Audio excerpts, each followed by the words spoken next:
بسم اللہ الرحمن الرحیم السلام علیکم ورحمۃ اللہ۔ ملک کے اندر نگران حکومت قائم ہو چکی ہے اور نگران حکومت انوار الحق کھاکڑ کی جانب سے نگران کابینہ بھی بنا دی گئی ہے۔ اب یہ جو صورتحال ان کی حکومت میں نظر آ رہی ہے، لگتا نہیں کہ ملکی حالات اتنی جلدی سے بہتر ہونے والے ہیں۔ اس کی وجہ یہ ہے کہ جس طریقے سے پی ڈی ایم حکومت نے، شہباز شریف نے، آصف علی زرداری نے، مولانا فضل الرحمان نے، یہ جو اسحاق ڈار نے، رانا ثناء اللہ نے، یہ جو ملک کے اندر تباہی اور بربادی پھیری ہے، ملک کا بیڑا غرق کیا ہے، عوام کا کباڑہ کیا ہے، معیشت کو تباہ و برباد کیا ہے، ملک کے اندر سیاسی عدم استحکام پیدا کیا ہے، اس کو بہتر کرنا، اس کو صحیح ڈائریکشن میں، صحیح سمت میں پاکستان کو گامزن کرنا، یہ اب کافی مشکل لگتا ہے۔ نگران حکومت نے آتے ساتھ ہی جو پہلا عوام کو جھٹکا دیا، جو پہلا عوام کو اتنا بڑا جھٹکا دیا کہ عوام کی چیخیں نکل گئیں۔ سب سے پہلے تو ان کی جانب سے پیٹرولیم کی جو قیمتیں ہیں، پیٹرول کی قیمتیں، ڈیزل کی قیمتیں، اس کو بڑھا دیا گیا اور اتنا زیادہ بڑھا دیا گیا کہ اب یہ بالکل 300 کے قریب پہنچ چکے ہیں۔ ایک تو پیٹرول کی قیمتیں 300 کے قریب پہنچنے والی ہیں، دوسرا یہ کہ جو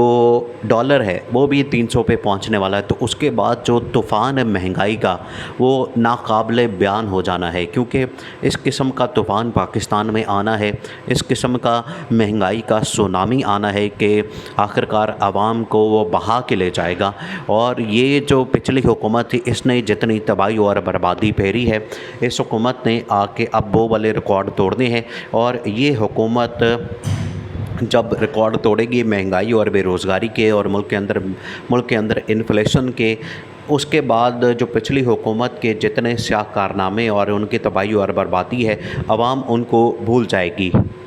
اس حوالے سے نون لیگ اور پیپلز پارٹی میں ایک امید یہ بھی پیدا ہو گئی ہے کہ یہ نگران حکومت جب آ گئی ہے تو ان کے ذریعے سے اس طرح کے اقدامات کروائے جائیں گے، ان کے ذریعے سے اس طرح کے فیصلے کروائے جائیں گے کہ آخرکار وہ جو ہماری حکومت کا ملبہ ہے، ہماری حکومت کے جتنے خراب کام تھے، ہماری حکومت کی جتنی خراب کارکردگی تھی، وہ ساری کی ساری اس حکومت کے اوپر گر جانی ہے، ساری کی ساری اس حکومت کے اوپر پڑ جانی ہے اور ہم بری و ذمہ ہو جائیں گے۔ اور جتنا زیادہ لیٹ انتخابات ہوں گے اتنا زیادہ ہمارے لیے اچھا ہے۔ کم از کم تو 6 مہینے تک تو انتخابات آپ اس وقت بھول جائیں، کیونکہ 6 مہینے تک ملک میں انتخابات ہوتے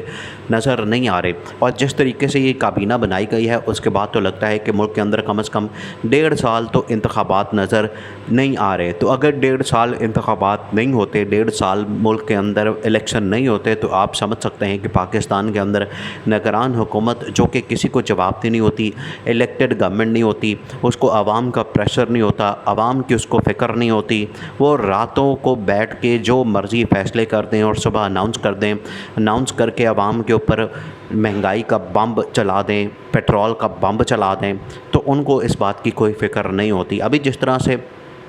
پیٹرول کی قیمتیں بڑھائیں گے، رات کے 12 بجے انہوں نے بس ایک نوٹیفیکیشن نکالا۔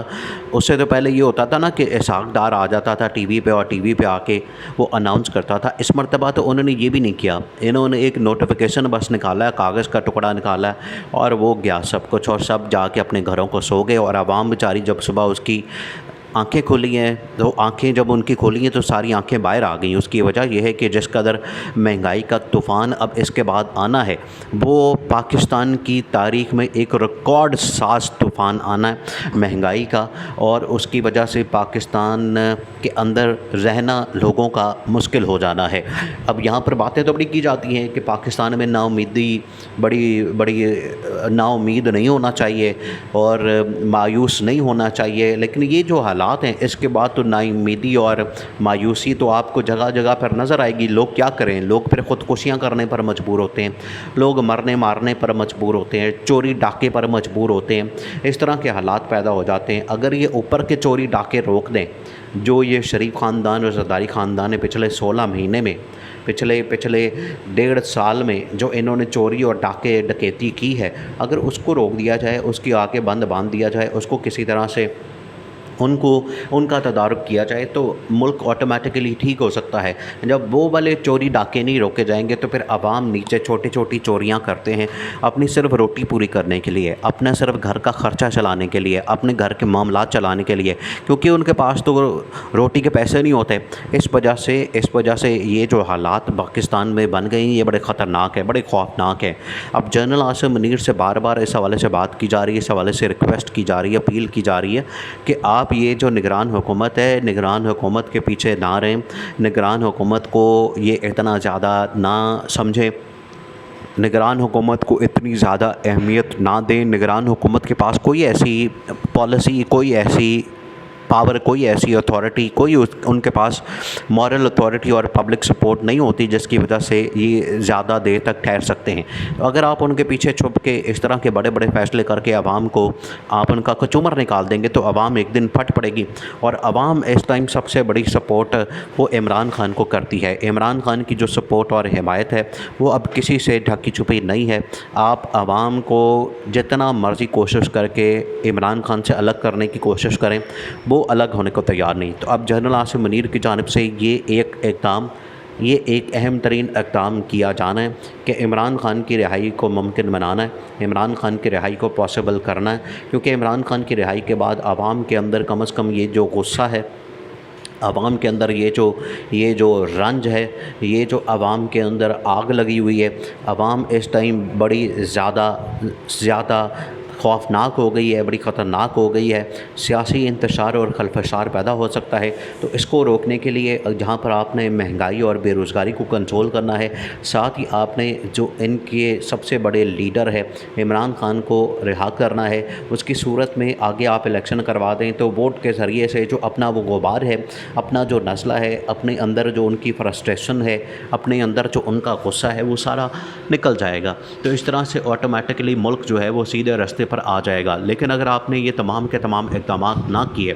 آپ نے اسی طرح سے ملک کے اندر مہنگائی، بے روزگاری اور عوام کو کچومر نکالنا، عوام کو اس طرح سے دبونا،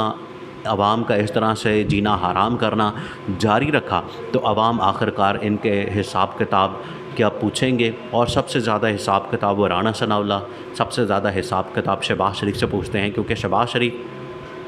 کی سربراہی میں رانا ثناء اللہ نے یہ ایکشن لے کے عمران خان کو گرفتار کروایا، جیل میں ڈلوایا، عمران خان کو سزا دلوائی، جس وجہ سے آج عمران خان جیل کی سلاخوں کے پیچھے ہے۔ تو عوام مطالبہ کرتی ہے کہ اسی طرح سے شہباز شریف کو پکڑا جائے، اس کو بھی جیل کی سلاخوں کے پیچھے ڈالا جائے، اسی طرح سے رانا ثناء اللہ کو پکڑا جائے، اس کو بھی جیل کی سلاخوں کے پیچھے ڈالا جائے۔ آپ عوام میں چلے جائیں، وہ آپ کو بتا دیں گے کہ وہ کیا چاہتے ہیں۔ ان کا سب سے بڑا مطالبہ، سب سے بڑی ڈیمانڈ نواز شریف، شہباز شریف، رانا ثناء اللہ، اسحاق ڈار، سب سے احتساب کا مطالبہ ہے اور سب کو جیلوں میں ڈالنے کا مطالبہ ہے۔ اور یہ مطالبہ آخرکار عوام army chief general Asim Munir اور chief justice of Pakistan justice Umar Ata Bandial سے کرتے ہیں، کیونکہ اب ساری کی ساری امیدیں ان دو شخصیات سے وابستہ ہیں۔